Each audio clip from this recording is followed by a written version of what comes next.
100 subscriber special ranking the Spider-Man movies, yay! So today I am working with one of the most original ideas on YouTube, ranking. But I'm gonna make this fun enough while simultaneously dividing my small community. Further, shout out to Fernanda Abigail Hernandez Flores for the recommendation for this video. So let's get into this.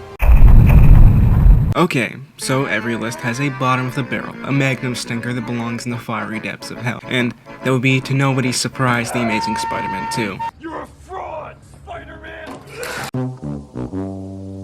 This movie is like that piece of cheese that fell out of your sandwich one day at school and it was left in your locker for like 5 years and it got all moldy and then some rats ate it and died. Alright, let's get some praise out of the way. I think visually this film is decent and the Spider-Man suit itself is one of the best here. This movie has some of the best web slinging in the films. All the actors in the movies are great, but they don't really have much time to shine thanks to the writing. Andrew Garfield is a top tier Spider-Man, but I'll touch on that a little bit more later. Specifically with this movie, making Jamie Foxx this Urkel-ass motherfucker was funny as hell, but I don't think it really worked to make him the shitty electrician who was a Spider-Man stan. Top 10 goofiest moments is when his teeth get fixed by getting superpowers. Like at that point, why were they even messed up in the first place? Like I don't understand. Now, what else to say about The Amazing Spider-Man 2 that hasn't already been said? This movie is a clusterfuck among clusterfucks. The film suffered from the classic having too many Spider-Man villains and not being able to handle it at all. We start the movie with a RoboCop Russian criminal. Wait, that's Rhino? Okay, so that's Rhino. We got him to worry about, and we have Max. Max is a cool, normal guy, I guess. Oh no! Well, isn't that a shocking twist of events? Yeah, that was a bad one, I'm sorry. And they also bring in the Green Goblin, but not the normal one. They make Harry Gobby. Harry being Gobby can definitely work. We've seen it in a lot of different iterations of Spider-Man, but here it is so unnecessary. The introduction of Harry Osborn in The Amazing Spider-Man 2 is so forced, and it makes no sense in the continuity of the universe. Like, where was this guy in the first movie when Uncle Ben died and Peter needed a friend? Like, I don't understand that. Peter and Harry talk like old war buddies with each other, and we've never seen it before. One thing that can be very annoying in movies is when they just say how good of friends people are without actually showing it. And all they freaking do is throw stones. Anyway, to the movie itself, a lot of things really don't work because of all of the moving pieces. First, trying to deal with the whole lecture problem, the regret of failing Captain Stacy, Harry wanting Spider-Man's blood, and on top of it all, Peter Parker's parents. Like I get in the comics, yeah, Peter's parents are spies and blah blah blah, nobody cares. And so when they bring a worse version of that into the films, it does not hold up well. And to top this all off, they're trying to execute one of the most important comics in history, the death of Gwen Stacy. From the overall plot to the extremely weird character decisions, this film goes wrong in so many ways. 2002 is a hard watch. Okay, Spider-Man 3. Is this movie perfect? We all know the answer is absolutely yes. This movie does no wrong. 10 out of 10. Video done. Okay, but seriously, I think Spider-Man 3, even though it's super campy and stupid at times, is one of the most rewatchable Spider-Man films. For me personally. I'd say like this would definitely be top 3 rewatchable Spidey flicks because it's just so funny. Like I don't even know, man. Like obviously the movie was dumb and it pioneered the idea of too many villains in a Spider-Man movie, but come on, Tobey Maguire was just so elite, dude. Like this film at its core was a delicious dumpster fire. Eddie Brock Venom was goofy as heck. James Franco's Harry was actually kinda stupid. I'm not gonna lie. The whole idea of how he became Gobby was very bad. Especially considering his redemption as a character. So like, he wanted revenge as Spider-Man for the last 2 movies. Because from what he knew, his dad was killed by Spider-Man. But this motherfucker Butler knew that Spider-Man didn't do it. And said nothing. So he just leaves Harry in the dust to go insane about it. Which I think is absurd. This Spidey flick has some good moments, especially towards the end of the film. But the ride to get there is admittedly dumb, but it's like the perfect amount of dumb. I think Sandman was actually really good, and it's likely because this film was supposed to have Sandman be the main villain. But Sony was like, get that black goo on screen this instant. Get that big black man over here. That was crazy, I'm sorry. Oh yeah, that just made me think of the Venom movies. These movies are comedy gold as well. They're probably on the same tier as TASM 2, but they are so much fun. Anyway, Spider-Man 3 is pretty dang cool. Also, Gwen is in this movie. Now dig on this.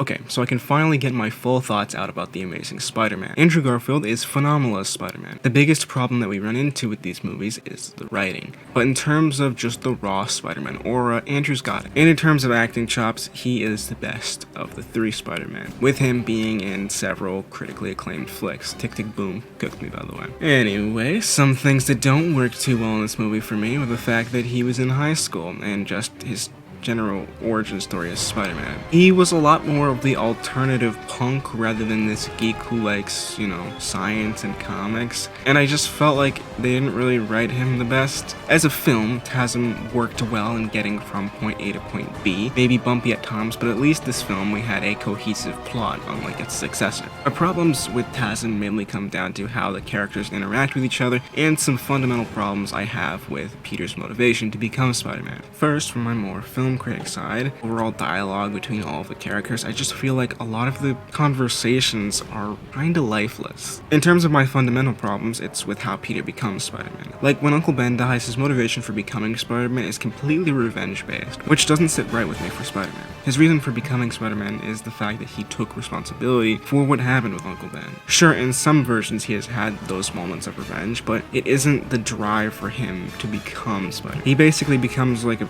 bad Batman wearing this stupid mask with a sweater, beating up blonde criminals that look like they were the guys who killed Uncle Ben. I mean, he gets to the point where he understands that Spider-Man needs to be a hero, but I just felt like they made Peter a bit pricky, which I wasn't the biggest fan of. I think overall this movie was fine, but I think that they should have started this reboot of Spider-Man in university, introduced Harry from the start, and made Emma Stone fucking MJ. Like, come on, the one actual redhead in Hollywood, we dye her hair blonde. It's not the first time this happened, too. Kirsten Dunst is naturally blonde, and they made her MJ, and Bryce Dallas Howard, who is naturally redhead, they made Gwen. Clearly, there's something I'm not getting here, but whatever, TASM gets the job done as Spidey flicks go.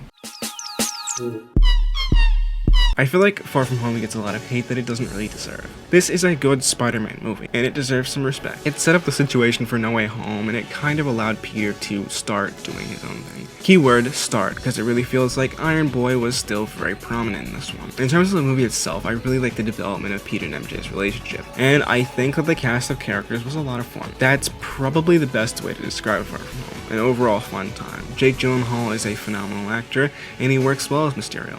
And I think Far From Home had a lot of great moments, and I can definitely find myself rewatching this one and overall just having a good time. I think the reason I put this one a little bit lower is super nitpicky more than anything, specifically with the overarching legacy of a star being bled onto Peter. And for me personally, it's a bit frustrating. I'll get that into a second though with our next movie. But as a flick, this is a really good one. And I'd say from here on, the films are in the very good category. Homecoming was a really important movie for Spider-Man because it redeemed part of the charm that Spider-Man lost after TASM 2 came out. The fresh take was fun, and implementing Spider-Man into a bigger universe was a great way to go. Tom Holland's excellent as Peter. He's got some good acting chops on him. Unfortunately, he doesn't take the best roles all the time, but that's a different video to make.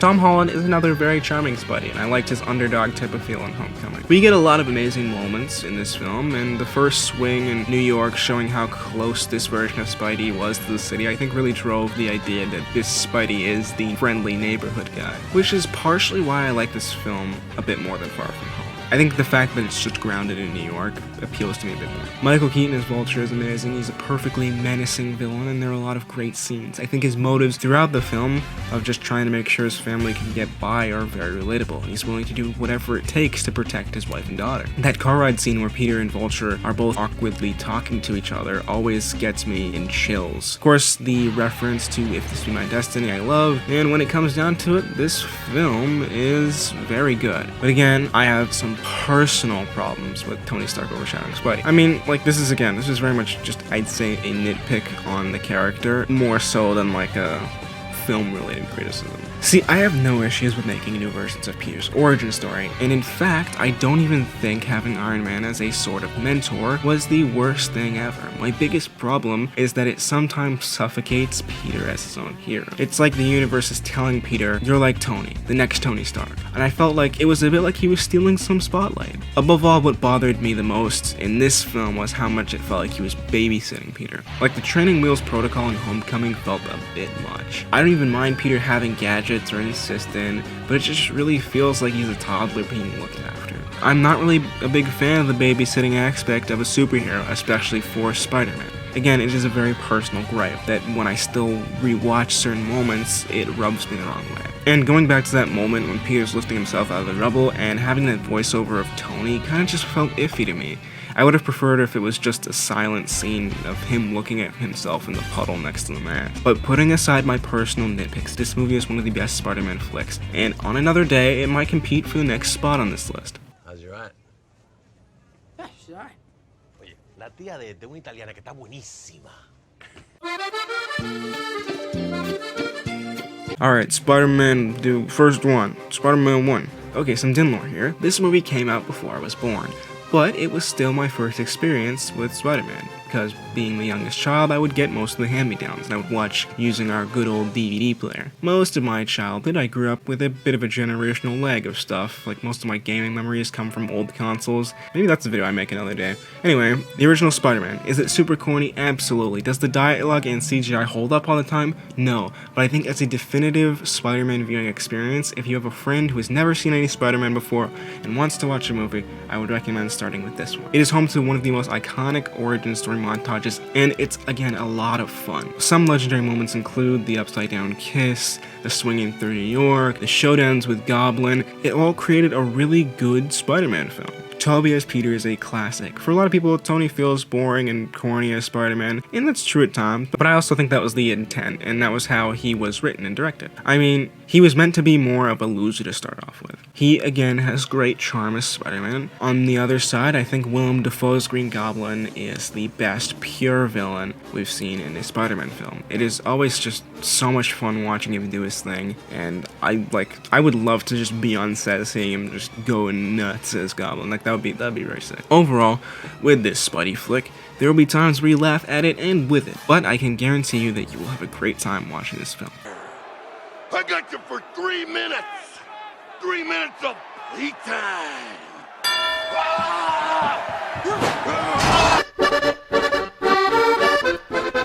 Spider-Man No Way Home. Okay, finally we have No Way Home. This bad boy was the Venom among events. Infinity War, Endgame, marriage, birth of your child, what, this was the shit when it came out. I remember following this one for years and speculating with my friends what the movie would be about. Initially, we thought it was going to be a Craven movie after the Sony Marvel fallout, then rekindling that relationship caused new speculation about the other Spider dudes coming back. This is definitely one of my favorite Spider-Man films we've got. No Way Home addressed my nitpicks with MCU Spider-Man and finally allowed him to feel the consequences of his actions. This whole MCU trilogy was more of a new origin story for Peter, and No Way Home was this culmination of everything that happened thus far. So could the initiation of the multiverse in this movie have been avoided? Absolutely.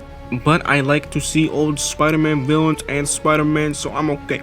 No, MILF! I mean Betty! Bringing back all the old villains as this kind of sinister vibe was a good way to start the movie. Willem Dafoe and Alfred Molina were on point, of course, and I think that Jamie Foxx got a lot more time to shine as Electro in the way that he should have been in the first place. See, I think that forcing Peter to actually take responsibility for his actions in this film grounded him a lot more as a human being. It allowed his character to grow. Tom Holland, I thought, was at his best in this movie, and he really hit those emotional beats well. I really liked those points of him becoming a little bit more jaded. He tries initially to avoid the responsibility, and I kind of like that Aunt May was the one to push him to take responsibility. A lot of people were like, well, you know, that's Uncle Ben's thing. And it's like, no, you're wrong. Uncle Ben never actually says with great power comes great responsibility in the comics. That is a realization that Peter comes to based on what happens with Uncle Ben. So I think having Aunt May say it was actually pretty cool. I enjoyed our main cast of characters here, and of course the Spider-Men were awesome.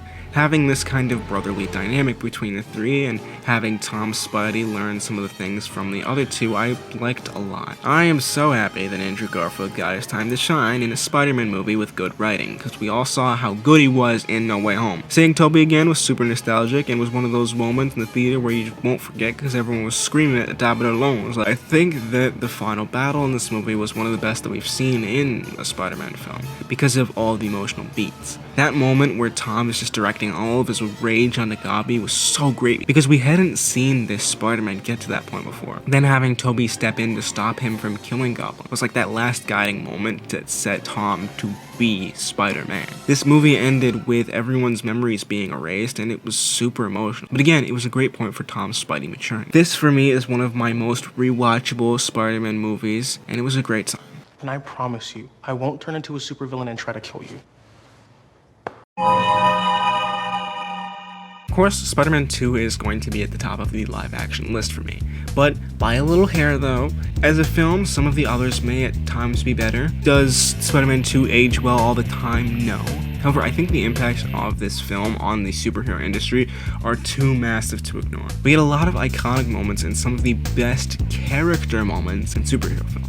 Seeing Peter struggling with being Spider-Man is a key beat to hit when talking about the character. Having him lose his powers while his mind is struggling humanizes Peter as a character. His other struggles beyond being Spider-Man, with his relationship with MJ being dicey, having trouble keeping up with school, and maintaining a job. I think it just worked to justify his emotions in not wanting to be Spider-Man anymore. And we get that iconic Spider-Man no more frame, but eventually the feelings of responsibility and his desire to keep his loved ones safe bind him to being Spider-Man again. I also really liked the way Alfred Molina's Doc Ock was written. Having him be this upstanding scientist who was a mentor to Peter, and seeing his downfall made you partially think about his character's feelings. The whole train fight is one of the most iconic in movie history. I feel like I'm saying iconic a lot, but it's true. And the feeling when Peter stops the train is just such a great one. Having everyone realize that Peter is just a kid, well, kinda, doing his best was great. I think in terms of the other characters, they were okay. Like Harry was the butt end of a joke a lot of the time, and I thought it was kind of funny. But like, let's be real, this shit is comedy gold sometimes. Like, some of these lines are they're goofy as hell. Something else I really want to touch on is that MJ kind of sucks in these movies. Like, she's just kind of a bad person a lot of the time to Peter. And I'm just like, this feels wrong. Anyway, this film is a very good one, and while technically it may not always hold up, its impacts are really important for Spider-Man and superhero movies in general. Where's my money? I realize now that we're at the end of our live action list, I can say who my favorite live action Spidey is. Drumroll please.